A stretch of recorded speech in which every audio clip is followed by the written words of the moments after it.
اچھا، یہ سوال کیا ہے کہ استاد جی السلام علیکم. وعلیکم السلام ورحمۃ اللہ وبرکاتہ. استاد جی اگر 4 ماہ میں بچہ بن جاتا ہے تو مزید 5 ماہ اندر کیوں رہتا ہے؟ یہ ابھی ہم نے پڑھا نا کہ وہ آیت جو پڑھی ہے وہ سورہ مومنون کی، اس کے بارے میں سوال کر رہے ہیں. آیت نمبر 14 کہ ثم خلقنا النطفة علقة فخلقنا العلقة مضغة فخلقنا المضغة عظاما. تو 4 ماہ میں یہ فقار بھی لکھے مستبین الخلق بن جاتے، اعضاء بالکل مکمل ہو چکے ہوتے 4 ماہ. تو اس کے بعد بچہ تو عموماً 9 ماہ میں پیدا ہوتے یا 10 ماہ میں، یا زیادہ بھی وقت لگ سکتا ہے، پہلے ہم بات کر چکے ہیں اس کے بارے میں.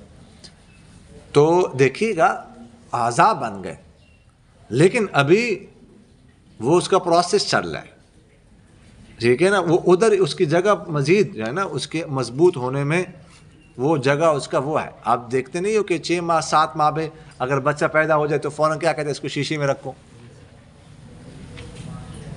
کیوں؟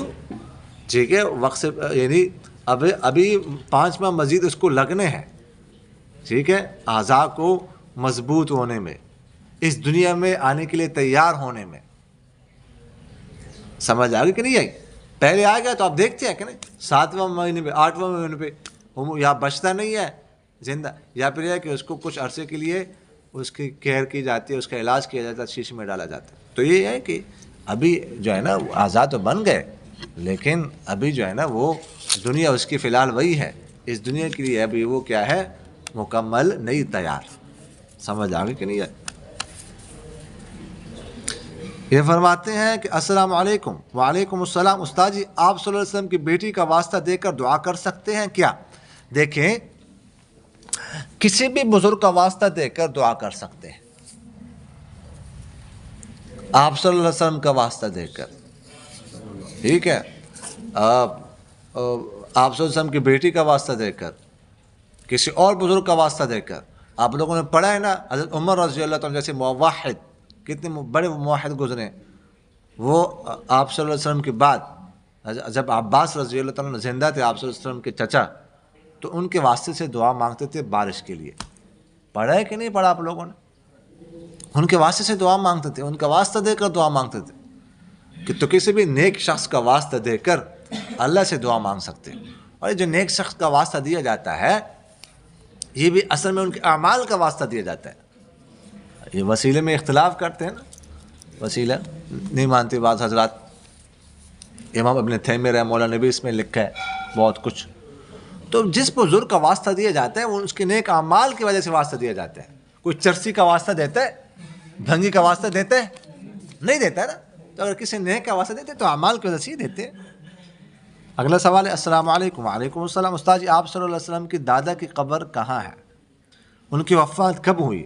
آپ صلی اللہ علیہ وسلم کے زمانے میں وفات ہوئی تھی یا بچپن میں وفات ہوئی تھی آپ کے دادا کے؟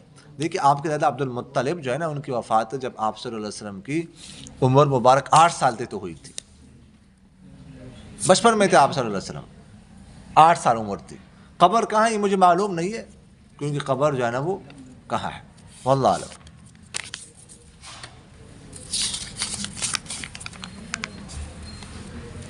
یہ سوال ہے السلام علیکم. وعلیکم السلام. استاد محترم کچھ لوگ درباروں میں جا کر بابا جی کا وسیلہ دے کر دعا مانگتے ہیں یا انہی سے مانگتے ہیں، اور لوگ داتا داتا کہتے ہیں. داتا تو صرف اللہ کو کہنا چاہیے، ایسا کہنا کیسا ہے؟ اور لوگ درباروں پر سجدہ کرتے ہوئے بھی نظر آتے ہیں، یہ کیسا ہے؟ اور جن کو لوگ داتا صاحب کہتے ہیں وہ کیا واقعی میں اللہ کے ولی تھے؟ آپ کا نظریہ کیا ان کے بارے میں؟ دیکھیں، کسی بھی بزرگ کے دربار پر جا کر، ٹھیک ہے، دعا مانگنا، لیکن مانگنا اللہ سے، مانگنا اللہ سے یہ تو جائز ہے، اس میں کوئی حرج کی بات نہیں ہے. لیکن اس بزرگ سے مانگنا یہ بالکل ناجائز ہے، حرام ہے. ٹھیک ہے، بزرگ دے گا تو شرک ہے. سمجھ آ گئی؟ اور داتا کہنا تو غلط ہے. داتا تو صرف کیا ہے؟ اللہ. ٹھیک ہے، ہاں، جن کو جو ہے نا وہ کہتے ہیں داتا، جن کو کہتے ہیں یہ تو بزرگ گزرے ہیں، اللہ کے ولی گزرے ہیں. ٹھیک ہے.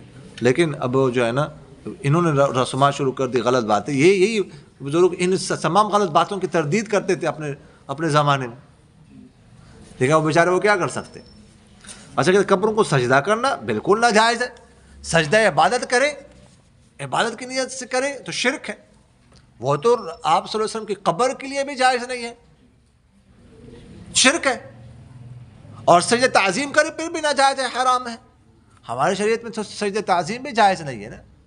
تو سجدہ تعظیمی ہو یا سجدہ عبادت ہو, دونوں ناجائز, حرام ہے. السلام علیکم ورحمۃ اللہ وبرکاتہ. وعلیکم السلام ورحمۃ اللہ وبرکاتہ. استاد جی صاحب, اگر تلاوت کے دوران اذان ہو تو جواب دینا صحیح ہے یا نہیں, رہنمائی کر. دیکھیے, جب تلاوت انسان کر رہا ہو, اذان شروع ہو جائے تو اذان کے آداب میں سے یہ ہے کہ تلاوت بند کر دی جائے. کوئی بھی کام وہ بند کیا جائے, اذان کا جواب دیا جائے, اس کے بعد آگے سے تلاوت جو ہے وہ شروع کی جائے. تو اذان کا جواب دینا چاہیے. وما علینا الا البلاغ.